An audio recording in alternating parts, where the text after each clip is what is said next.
अस्सलामुअलैकुम वरहमतुल्लाहि वबरकातुहू। प्यारे बच्चों, मदनी प्राइमरी उर्दू स्कूल जोगेश्वरी मगरिब, मजमून माहौलियत हिस्सा दुवम, जमात चारूं। आज का हमारा सबक है सबक नंबर 12, पुरंदर का मुहासरा और सुलह। सबसे पहले देखते हैं सूरत पर छापा मारा। शिवाजी महाराज ने जो शाइस्ता खान की दुर्गत की, उस कामयाबी के बाद शिवाजी महाराज खामोश नहीं बैठे। शहंशाह औरंगज़ेब की फ़ौज महाराष्ट्र पर हमले करती थी, इसलिए शहंशाह पर अपना असर और रौब बैठाने के लिए शिवाजी महाराज ने शहर सूरत पर छापा मारा। कहाँ पूना और कहाँ सूरत। उस ज़माने में सूरत मुग़लों के इक़्तिदार वाले इलाके की बड़ी तिजारती मंडी थी। यहाँ रुपए पैसों की रेल पेल थी। शिवाजी महाराज ने सूरत पर छापा मारकर लाखों रुपए लूटे। सूरत की लूट में शिवाजी महाराज ने अपने उसूल तर्क नहीं किए। उन्होंने चर्च और मस्जिदों को नुकसान नहीं पहुंचाया, ख़वातीन को भी परेशान नहीं किया। सूरत पर इस हमले की वजह से शहंशाह औरंगज़ेब को बेहद गुस्सा आया। उन्होंने मराठा सल्तनत को तबाह और बर्बाद करने का इरादा किया और इस मकसद के लिए उन्होंने अपने मशहूर और ताकतवर सिपह सालार मिर्ज़ा राजे जयसिंह को शिवाजी महाराज पर हमला करने के लिए रवाना किया और मिर्ज़ा राजे जयसिंह के साथ उन्होंने अपने वफ़ादार सरदार दिलेर खान को भी भेजा और साथ में ज़बरदस्त ख़जाना और बेहिसाब गोला बारूद भी दिया। जयसिंह और दिलेर खान बहुत बड़ी फ़ौज लिए हुए दक्कन में पहुंच गए। अब स्वराज पर बड़ी मुसीबत आ गई। सूरत की मुहिम से लौटने के बाद सन 1664 में शिवाजी महाराज को कर्नाटक से एक बुरी खबर मिली। शाहजी राजे शिवाजी महाराज के वालिद शिकार खेलने के लिए गए थे। उस दौरान एक हादसे का शिकार होकर फौत हो गए, यानी उनका इंतकाल हो गया। शिवाजी महाराज और जीजाबाई पर गम का पहाड़ टूट पड़ा। अपनी वालिदा के गले से लगकर उन्होंने उनके गम को कम करने की कोशिश की। अब देखेंगे पुरंदर किले पर मुग़लों का मुहासरा। पुरंदर शिवाजी महाराज का बड़ा मजबूत किला था। दिलेर खान समझते थे कि जब तक इस किले पर कब्जा ना हो, शिवाजी की कुव्वत कम ना होगी।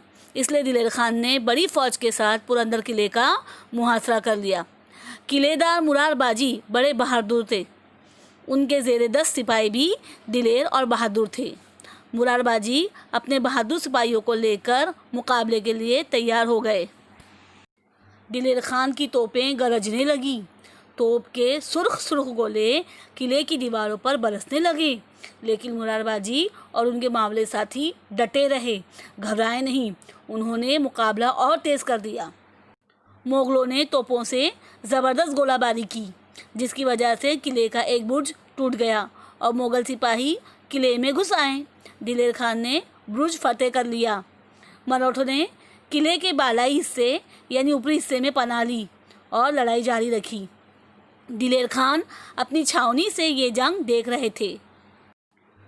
मुरार बाजी गुस्से से सुर्ख हो गए। उन्होंने 500 मावले साथियों का इंतखाब किया और जोश और हिम्मत के साथ मुग़लों पर दोबारा हमला कर दिया। बालाई किले का दरवाज़ा खुला। हर हर महादेव का नारा लगाते हुए मुरार बाजी और उनके मावले साथी मुग़लों पर टूट पड़े। थोड़ी देर तक बड़ी खूरेज़ लड़ाई होती रही, यानी बड़ी घमासान की लड़ाई हुई। मुग़लों की फ़ौज बहुत बड़ी थी, लेकिन मराठों ने उस फ़ौज को ज़बरदस्त नुकसान पहुंचाया। आखिर मुग़ल पसपा हो गए। वो जान बचाकर दिलेर खान की छावनी की तरफ भाग खड़े हुए। मुरार बाजी ने मुग़ल फ़ौज का ताक़ुब किया, यानी उनका पीछा किया। मुरार बाजी की फ़ौज दिलेर खान की छावनी में घुस गई। छावनी में भगदड़ मच गई। चारों तरफ भाग दौड़ और चीख पुकार हो रही थी। दिलेर खान तेज़ी से हाथी पर सवार हुए। उन्होंने सामने देखा, उन्हें मुरार बाजी दिखाई दिया। मुरार बाजी बड़ी बहादुरी से लड़ रहे थे। उनकी तलवार किसी का सीना, किसी की पेशानी तो किसी का गला चीर रही थी। वो किसी के काबू में नहीं आ रहे थे। उनकी शुजाअत यानी उनकी बहादुरी देखकर दिलेर खान हैरान रह गए। मुरार बाजी की बेमिसाल बहादुरी। दिलेर खान को देखकर मुरार बाजी भड़क गए। काट डालो, तोड़ डालो, लाशें गिरा दो, इस तरह चीखते हुए वो दुश्मन पर हमलावर हुए। उनकी तलवार ज़ोर से चलने लगी। जो उसके नीचे आता मारा जाता। इस अकेले बहादुर को मुग़लों ने चारों तरफ से घेर लिया। इतने में दिलेर खान हौदे से चीख कर बोले, ठहरो। मोगल ठहर गए, लम्हा भर के लिए पीछे हटे। दिलेर खान ने मुरारबाजी से कहा, मुरारबाजी, तुम्हारी तरह का तलवारबाज मैंने आज तक नहीं देखा। तुम हमसे मिल जाओ, मैं वादा करता हूँ कि बादशाह तुम्हें सरदार बना देंगे, जागीरें अता करेंगे, इनामात से नवाजेंगे। मुरारबाजी ने दिलेर खान की बात सुनी। गुस्से से उनकी आंखें सुर्ख हो गईं। उन्होंने बड़े गुस्से से कहा, हम शिवाजी महाराज के साथी हैं, तुम्हारे वादे से हमें क्या? हमें किस चीज़ की कमी है? तुम्हारे बादशाह की जागीर किसे चाहिए? मुरारबाजी ने खान की तरफ दस्त लगाई और जो भी राह में आता गया उसे बेदरी ख़त्म करते चले गए। दिलेर खान ने हौदे से तीर चलाया। वो तीर सीधा मुरारबाजी के हलक में घुस गया और वो ज़मीन पर गिर पड़े। मावले उनके मुर्दा जिस्म को उठाकर किले में ले गए। किलेदार मारा गया, जिसका उन्हें बेहद सदमा हुआ। लेकिन एक मुरारबाजी मारा गया तो क्या हुआ? मावले घबराए नहीं। हम ऐसे बहादुर हैं जो जवामर्दी के साथ लड़ते हैं, ये कहकर वो डगमगाए बगैर दोबारा लड़ने लगे। मुरारबाजी की मौत की खबर सुनकर शिवाजी महाराज बहुत दुखी हुए।